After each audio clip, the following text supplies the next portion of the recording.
ఇటు తెలుగుదేశం పార్టీ ఆఫీస్లో కానీ అటు జనసేన పార్టీ కార్యాలయంలో కానీ ప్రజా ఫిర్యాదుల వేదికకు అలాగే ప్రజా ఫిర్యాదుల స్వీకరణకు చాలా వేలాది భూ ఆక్రమణలకు సంబంధించిన ఫిర్యాదులు అయితే వస్తున్నాయి.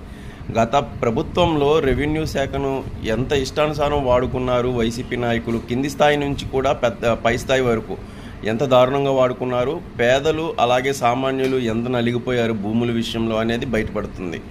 ముఖ్యంగా పేదల దగ్గర నుంచి దౌర్జన్యంగా రికార్డులు తారుమారు చేసి వాళ్ళ పేర్లు తీసేసి అలాగే బలవంతంగా భూములు లాక్కున్న వైనాలు అయితే బయటపడుతున్నాయి. చిన్న స్థాయి నాయకుల దగ్గర నుంచి పెద్ద స్థాయి నాయకుల వరకు, అంటే గ్రామ స్థాయి నాయకుల దగ్గర నుంచి రాష్ట్ర స్థాయి నాయకుల వరకు భూభాగోతాలు అయితే చాలా బయటపడుతున్నాయి రకరకాలుగా. ముఖ్యంగా 22A నిషేధిత భూముల విషయంలో ఎక్కువగా ఆరోపణలు వస్తున్నాయి. అలాగే పెద్ద పెద్ద నాయకులు విజయసాయి రెడ్డి లాంటి నాయకులు, గుడివాడ అమర్నాథ్ రెడ్డి లాంటి నాయకుల మీద ఎక్కువగా భూ ఫిర్యాదులు వస్తున్నాయి. వాళ్ళు చేసిన దమనకాండ బయటపడుతోంది.